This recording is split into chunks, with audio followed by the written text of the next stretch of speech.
It'll be one to go this time by. Coming to the green, buddy, coming to the green. Let's go get him. Go, go, go, Dick, Dick, Dick, go, go, go, go. Get your motor running. Head out on the highway. Mike? Yeah, Mike Harris, AP. Jimmy, Greg Biffle and Jeff Burton were in here earlier today, and I asked them about, whether they think much about the chase when they're not at the racetrack being asked all these questions. With you, how much is it on your mind when you're not around the racetrack, and especially in this situation? I have to work harder.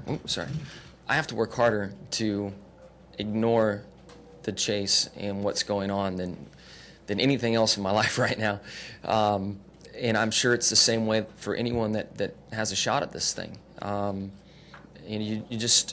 I have found that trying to manage my own mind, manage my emotions, it's a full-time job. And if you ignore it during the week and show up here on Friday, it's going to hit you hard and you're going to be overloaded with it. So, I've had different ways, different years, things have worked for me, and try to keep myself occupied, try to keep myself busy during the week, and try to ignore as much as possible what's going on. But the hardest part is when you lay down in bed and try to go to sleep. There's nothing to keep you busy, and you need to sleep. And that point, I find I probably spend more time thinking about things before I fall asleep and when I wake up than I want to. It certainly cuts down on the sleep.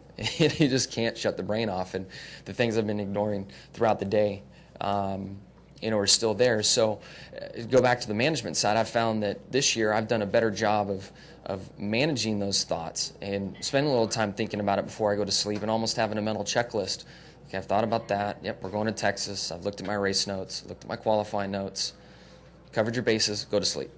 Then I can sleep. So, and again, the experience of dealing with this over the, really being in my Beaning Cup, we've had a shot at a championship each year. It's helped me learn these things and how to really manage my own head, and that's really what it boils down to. Jimmy, Adam Amick, ESPN Radio. Talk about your race setup coming into this weekend. Is it more an issue from the spring race here, that you bring that setup as a baseline? Do you bring your baseline from Atlanta? Do you hybrid the two together? What have you and Chad put together as far as a primary car and a backup car base setup package for this weekend? Does it more mirror the spring race here or last weekend with your run at Atlanta come the end of the race? No, we've, from when we ran here in the spring, things have changed a little bit for us. We had a long discussion beginning of the week, really last week, as we were prepping the cars and getting things ready to come.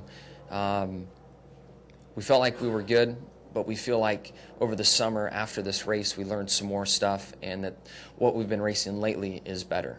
I'd say more, Chicago and Kansas, very, very strong setups, and I hope that we can make that setup kind of apply here. Granted, this track acts more like Charlotte and Atlanta with the transitions in and off the turns, maybe not the grip level, especially to Atlanta. Atlanta's lost a lot of grip, but we're kind of, we know we can go back to where we were in the spring, but we think we have something better than that, and it's more like our Kansas setup that we're focusing on. So we have a lot of experience with this setup, so we're not scared about it. We're not nervous or feel like we're out on a limb that we haven't been on before. But we're going to start with something a little different today, and if we need to, we can go back to where we were in the spring. Yeah, Jared Turner, NASCAR scene. Jimmy, if you're able to pull out this championship, have you had a chance to sit down and think about realistically how many titles you can win in this sport?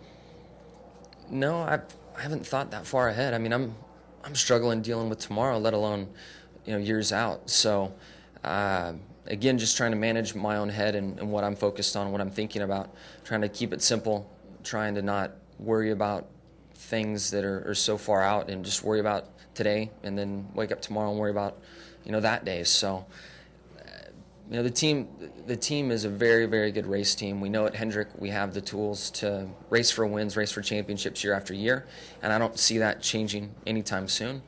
And great group of guys that are probably we're all in the middle of our careers, so we still have a lot of years left. So I think all the ingredients are there to continue to fight for these championships and stuff. But what that number is or any expectations for that, I really haven't thought that far along, and have been been happy and shocked at the same time that we're in this position we are this year, fighting for a third, and really focused on getting that done, and then worrying about what comes after that. Last question, Jerry. Jimmy, Jerry Bonkowski from Yahoo Sports. Can you divorce yourself for 1 second instead of being the champion right now? I'm single now. Let's say you're Carl right now. Looking at the possibility that if Carl was in the lead right now and he can clinch it at Phoenix, what does that mean to the sport as a whole for Homestead, going into Homestead? I mean, yeah, that's where you guys will be crowned, the champion would be crowned, but what does that mean for the sport? Because we've seen any empty seats. Are people not going to show up because you might clinch it at Phoenix next week? I wouldn't. I mean, as a fan of watching other people do amazing things, if you look at the Tour de France and how many people attended to watch Lance Armstrong win his 7th, I mean, I guess it depends on how you look at it. We have a chance at doing something that's only been done once before, and I would hope that fans would look at that and say, it's a special time, something we need to see, we need to go to the race. So that's really the mindset I've had on all of this.